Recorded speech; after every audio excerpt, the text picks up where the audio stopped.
My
name is Michael from the channel Zen Dragon.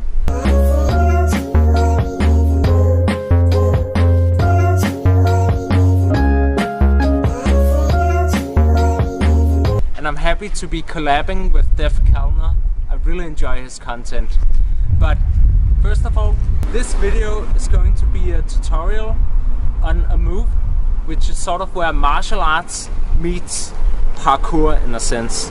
If you know me already from YouTube, you'll know that Zen Dragon is all about martial arts, and Def Kellner has also trained martial arts, but his primary focus has been a lot of the time on parkour. So this move is kind of where both blend. This is the Showtime Kick, which you may know from Anthony Pettis. And it looks something like this.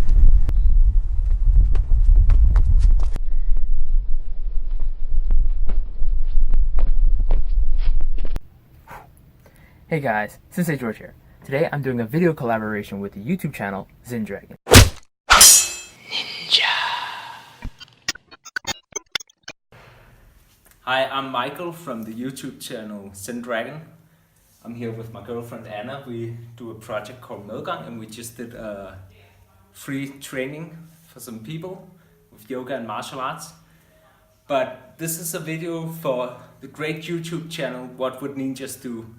And so I've been wanting to share something with Sensei George, and this is a simple principle for how you can get joint locks to work against a resisting opponent. So we're gonna start out with if she tries to do a punch. So I'm gonna block, and you should be able to see it here. So I've blocked and I've grabbed her arm, and immediately I put pressure on this part. I can either do it as a lock or as a direct strike to try and break her joint. Now, in sparring, I've actually never pulled this off, because what often happens is just instinctively the defense is to pull back and retract the arm. So she's in danger if the arm is stretched out and if I manage to get her in the position. But a lot of times now, if you try and grab my arm here and you try and apply pressure here, so if I can manage to do this, then that's the way to defend from it. A manipulation would be to have a plan B. So I'm gonna block and come in here. She's gonna pull back, and then first of all I can come in with an elbow strike. But if I want to do a joint manipulation, I can bring it here, and as soon as I push it backwards, she's gonna feel it. And from this position, if I want to bring her down, you can see this point. Then I want to sweep down, and I'm gonna do it a little bit carefully now. Hey guys, Nick Drossos. This is a collaboration for Zen Dragon, Michael Phillip. He's going to be posting a video on my YouTube channel as well, so make sure to check that out. Create scenarios in your head, right? So if I'm in front of the mirror, my hands are up, and I'm working on my palm strikes, my elbows. I start by working just my strikes, right? So I'm just here, I'm trapping, I'm neck cranking, I'm elbowing, I'm hammer fisting, I'm pivoting, I'm moving around. So if I'm looking at the mirror, right? All I'm doing right now is working my strikes. Now the key is, right, I'm going a little bit too fast, is to go super slow at the beginning. If you can't do it slow, you won't be able to do it fast. So start by doing, if I'm shadowing, I'm gonna go palm, elbow, elbow, elbow, hammer fist, step in, trap, knee. I'm pivoting, okay? Throw another knee, come down, neck crank. You could start visualizing scenarios. So if you're gonna do your self-defense shadowing, the way I normally do it is I start with a passive stance as if I'm talking to the person. So it could be as simple as, let's say we're doing it in front of the mirror again. I'm here, I'm talking to him, pretend I'm talking.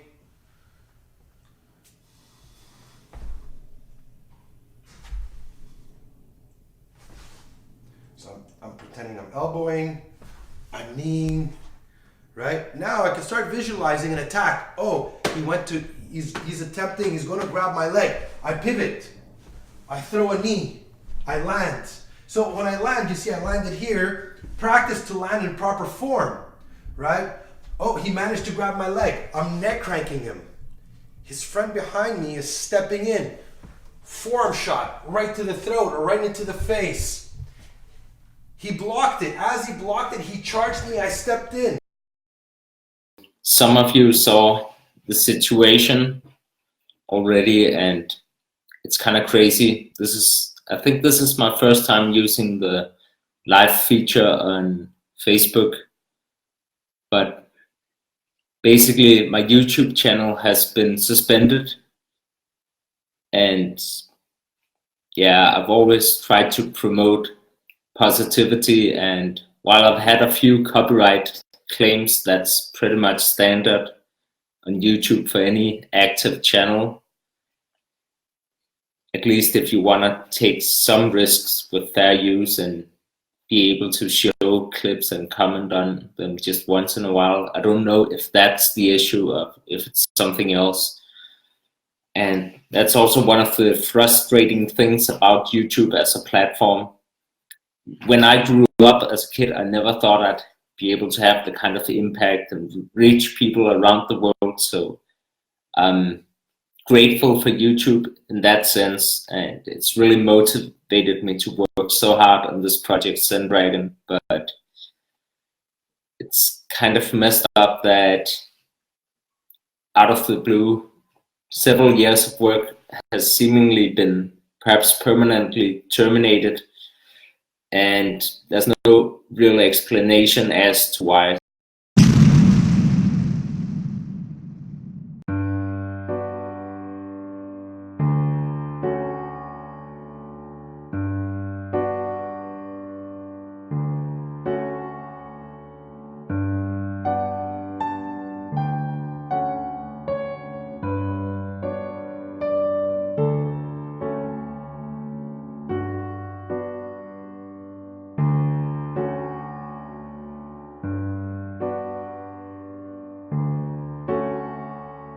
I wish I'd saved all the videos from the YouTube channel, several hundred videos at this point, but I didn't have the space for it, and so now they're gone. I should have saved them on Google Drive, I guess.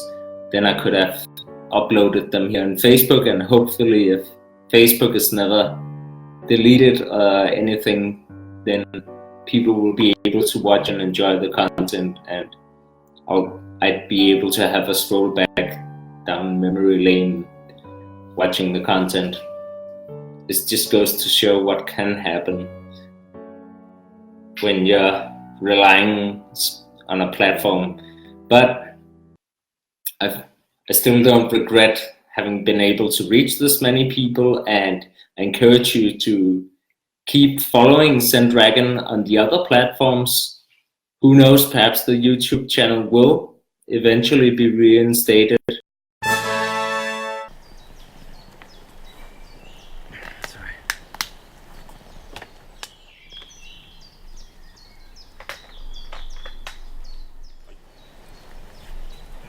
Hvor længe har du været her? I et par dage. Er du alene? Ja. Hvordan har du fundet mig alene?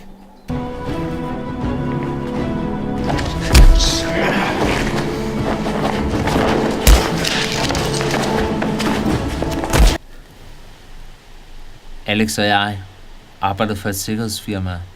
Eller... det troede vi. Det viste sig at være et kriminelt diktatur. De fangede børn. De holdt dem fanget i årevis. De udførte eksperimenter. Eksperimenter? De sprøjtede dem med kemikalier. Det blev alt sammen udført af en, de kalder doktoren. Han var sindssyg. Fuldstændig sindssyg. Men ikke lige så sindssyg som bossen.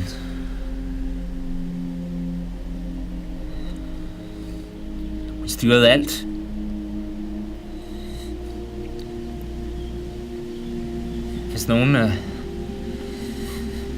Hvis nogen fejlede bare det mindste, så likviderede hun den.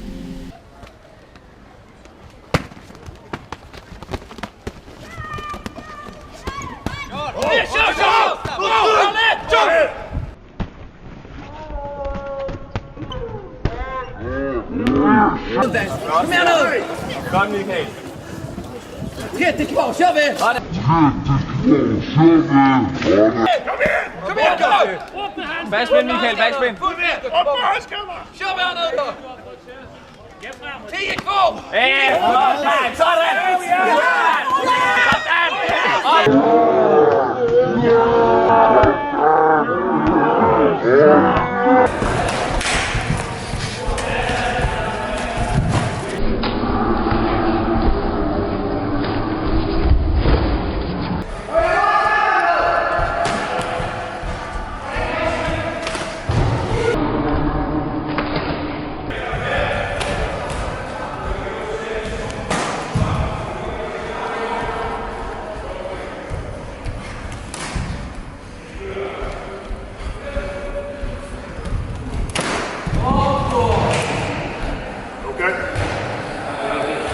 Stop time.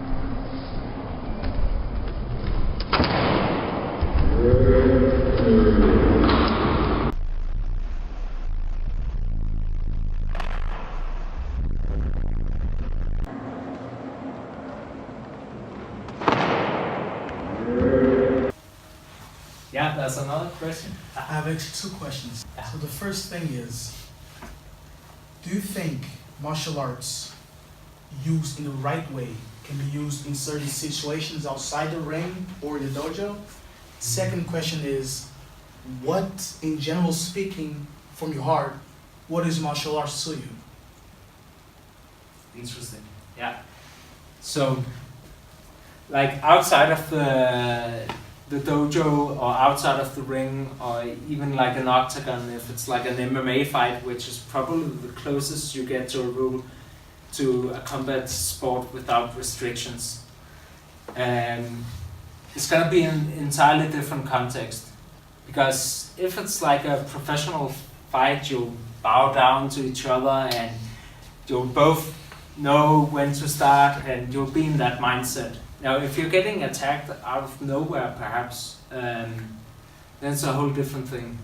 And also, it could be a situation where you're seated like this when you get attacked.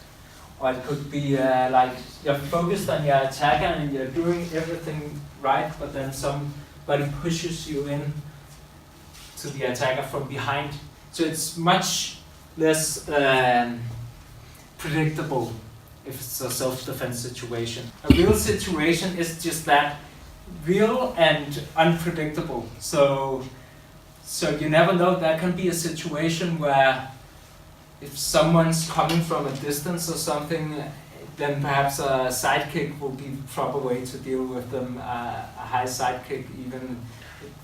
It will always depend on the situation, but I think for self-defense, a lot of times it's best to keep things simple. And also to be very tactical and like knowing that everything around you can be used as a weapon, like even this one. And even if I were to use this one as a shield or something, I would not hold it like this, because there's a chance the attacker will, if it's not very big person, he'll get in between here and it's at close range. But if I keep it like this, it's more difficult to get through. And then it's both a shield and a weapon. So anything can be used as a weapon, actually. That's one tactical thing to keep in mind. Also, like identifying the exits and just the focus of avoiding the fight if possible, because even if you do survive, you're gonna have to survive in court afterwards. I have a holistic view on martial arts. So for me, it's self-defense, but for me, it's also like respectful fighting inside a ring where you bow for each other. It's also not fighting. It's also like just doing forms out in the air. You don't have to do anything with contact to be a martial artist. It's just learning the techniques. It's everything from Tai Chi to mixed martial arts, and there's so many aspects to it. What appears to me a lot with particularly martial arts from Asia is there's also a lot of times a focus on the philosophy aspect of it. Sort of the yin and yang approach, that's how I interpret it.